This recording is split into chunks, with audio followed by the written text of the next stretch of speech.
நாசரேத் ஊரில் கன்னி மரியாளுக்கும் யோசேப்புக்கும் திருமணம் நிச்சயிக்கப்பட்டது.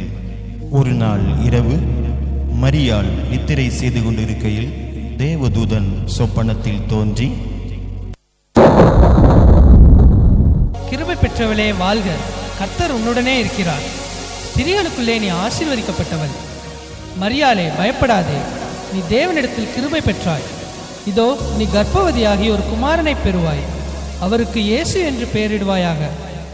அவர் பெரியவராயிருப்பார், உன்னதமானவரின் குமாரன் எனப்படுவார். கர்த்தராகிய தேவன் அவருடைய பிதாவாகிய தாவீதின் சிங்காசனத்தை அவருக்கு கொடுப்பார். அவர் யாக்கோபின் குடும்பத்தாரை என்றென்றைக்கும் அரசாளுவார், அவருடைய ராஜ்யத்துக்கு முடிவிராது. இது எப்படி ஆகும்? நான் புருஷனை அறியேனே. பரிசுத்த ஆவி உன்மேல் வரும், உன்னதமானவரின் பலன் உன்மேல் நிழலிடும். ஆதலால் உன்னிடத்திலிருந்து பிறக்கும் பரிசுத்தமுள்ளது தேவனுடைய குமாரன் எனப்படும். இதோ நான் ஆண்டவருக்கு அடிமை, உம்முடைய வார்த்தையின்படி எனக்கு ஆக கடவுது. நீதிமானாயிருந்து அவளை அவமானப்படுத்த மனதில்லாமல் இரகசியமாய் அவளை தள்ளிவிட யோசனையாய் இருந்தான். அன்று இரவு தேவதூதன் யோசேப்புக்கு சொப்பனத்தில் தோன்றி, தாவீதின் குமாரனாகிய யோசேப்பே, உன் மனைவியாகிய மரியாளை சேர்த்துக்கொள்ள ஐயப்படாதே. அவளிடத்தில் உற்பத்தியாயிருக்கிறது பரிசுத்த ஆவியினால் உண்டானது. அவள் ஒரு குமாரனை பெறுவாள், அவருக்கு இயேசு என்று பெயரிடுவாயாக. ஏனெனில் அவர் தமது ஜனங்களின் பாவங்களை நீக்கி அவர்களை ரட்சிப்பார். சகல ஜனங்களுக்கும் தெரிவிக்கப்படுவது என்னவென்றால், உலகமெங்கும் குடிமதிப்பு எழுதப்பட வேண்டும் என்று அகஸ்தியராயினால் கட்டளை விளந்தது. எனவே அவரவர் தங்கள் தங்கள் ஊருக்கு சென்று குடிமதிப்பு எழுதும்படி கேட்டுக் கொள்ளப்படுகிறது.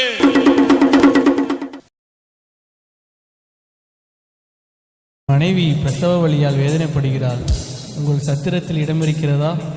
இல்லை ஐயா.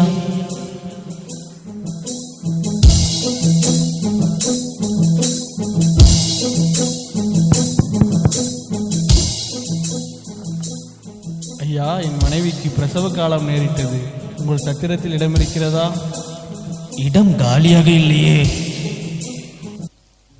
இடம் இல்லாததினால் அங்கிருந்த மாட்டு தொழுவத்திற்கு சென்றார்கள். அவள் தன் முதற் பேரான குமாரனை பெற்றெடுத்தாள்.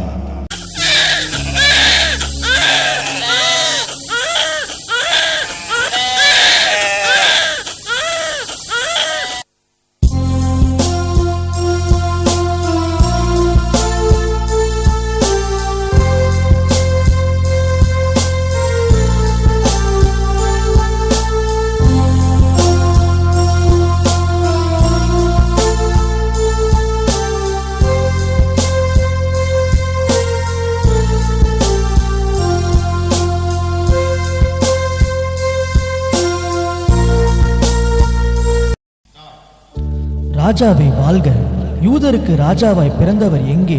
கிழக்கிலே அவருடைய நட்சத்திரத்தை கண்டு பணிந்து கொள்ளும்படி வந்தோம்.